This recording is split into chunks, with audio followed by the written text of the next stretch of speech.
Ένα δεύτερο επιχείρημα υπέρ της ύπαρξης σκοτεινής ύλης προκύπτει από το φαινόμενο των βαρυτικών φακών. Τι είναι αυτό? Ξέρουμε ότι αν έχω κάπου μια μάζα και κάπου εδώ υπάρχει μια πηγή φωτός,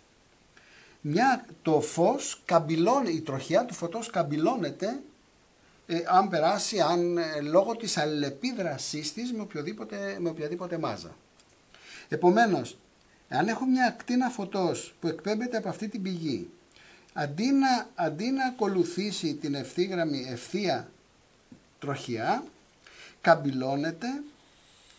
και φτάνει σε εμάς, έστω ότι είμαστε εδώ, έχοντας αλλάξει την τροχιά της κατά μία γωνία δέλτα, η οποία γωνία δέλτα σε ακτίνια είναι ανάλογη φυσικά, οφείλεται στη δύναμη της βαρύτητας που ασκείται στο φως από την μάζα M, είναι ανάλογη επομένως της σταθεράς του νεύτωνα, είναι ανάλογη της μάζας στην οποία οφείλεται το φαινόμενο και εξαρτάται επίσης από την ταχύτητα του φωτός και από την απόσταση ετούτη που την ονομάζω R minimum, την απόσταση ετούτη της εγκύτερης προσέγγισης προς τη μάζα αυτής της φωτεινής ακτίνας, και η μόνη αδιάστατη ποσότητα που μπορώ να φτιάξω από το Gn, το M, το ταχύτητα του φωτός και την απόσταση ετούτη όπου περνάει η φωτεινή ακτίνα είναι αυτή. Αυτό είναι το φαινόμενο του βαρυτικού φακού. Ότι το φαινόμενο που λέει ότι οι τροχιές, η τροχιά μιας φωτεινής ακτίνας καμπυλώνεται όταν περάσει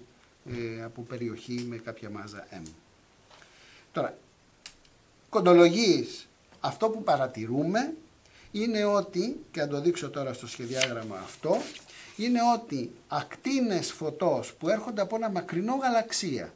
και φτάνουν σε μας, περνώντας από μια περιοχή όπου έχει γαλαξίες που είναι αυτά οι φωτεινές περιοχές που δείχνει αυτό το σχεδιάγραμμα, καμπυλώνονται πολύ περισσότερο από αυτό που θα δικαιολογούνταν αν στη μάζα M αυτού του τύπου υπολογίζαμε μόνο τις μάζες των γαλαξιών. Επομένως υπάρχει μάλιστα, είναι τόσο πολύ που η μάζα αυτή στην οποία οφείλεται, αν θέλετε, το τόσο μεγάλη καμπύλωση των τροχιών του φωτός, είναι περίπου 20 φορές και παραπάνω την μάζα των γαλαξιών που υπάρχουν σε αυτή την περιοχή. Αυτό είναι το δεύτερο επιχείρημα. Το τρίτο επιχείρημα που λέει ότι υπάρχει ύλη που επηρεάζει τον τρόπο που κινούνται εδώ φωτεινές ακτίνες, στους σβήκει την παρατήρηση οι γαλαξίες τους μήνους και εδώ οι αστέρες, οι αστέρες σε ένα γαλαξία, δείχνουν ότι υπάρχει και έξτρα ύλη η οποία μάλιστα είναι κυρίαρχη, είναι 20 φορές περισσότερη από την ύλη που βλέπουμε στους γαλαξίες. Το συνολικό συμπέρασμα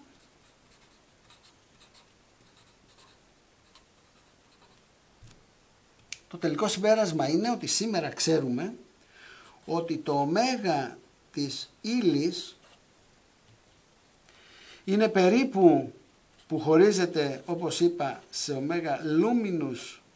matter, φωτεινής ύλης, συν το υπόλοιπο που το λέμε σκοτεινή ύλη, dark matter. Αυτό όπως είπαμε είναι περίπου 0,005. Αυτό όμως που οφείλεται στην dark matter είναι περίπου 0,32. Αυτό λοιπόν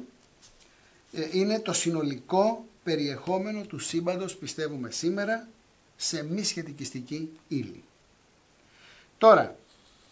σημαντικά ερωτήματα που προκύπτουν είναι: τι είναι αυτή η ύλη,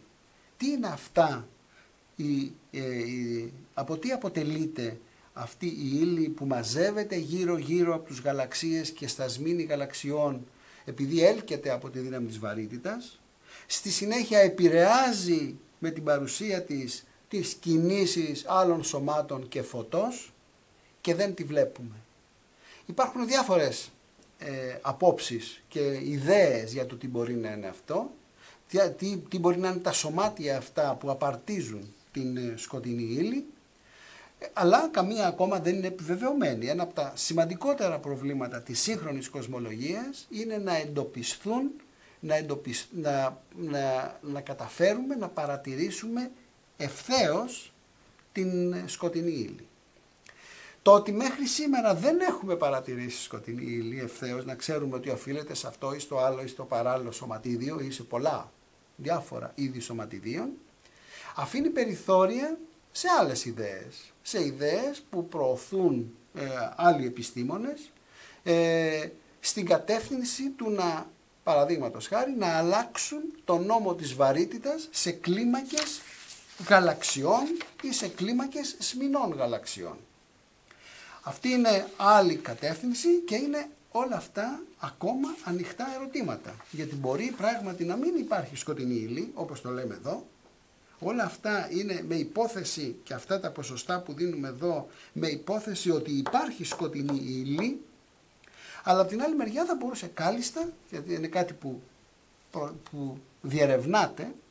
να είναι άλλος ο νόμος της βαρύτητας, να οδηγεί στα ίδια παρατηρησιακά, να έχει τις ίδιες παρατηρησιακές συνέπειες και να μην οφείλεται στην παρουσία έξτρα ύλης, σκοτεινής ύλης που λέει, για την οποία μιλήσαμε μέχρι εδώ. Επομένως, το τι υπάρχει αυτή τη στιγμή στο σύμπαν και οδηγεί σε αυτές τις μη αναμενόμενες συμπεριφορές, μπορεί να είναι ύλη, στην περίπτωση την ονομάζουμε σκοτεινή ύλη, ή μπορεί να είναι αλλαγή στους νόμους της βαρύτητας.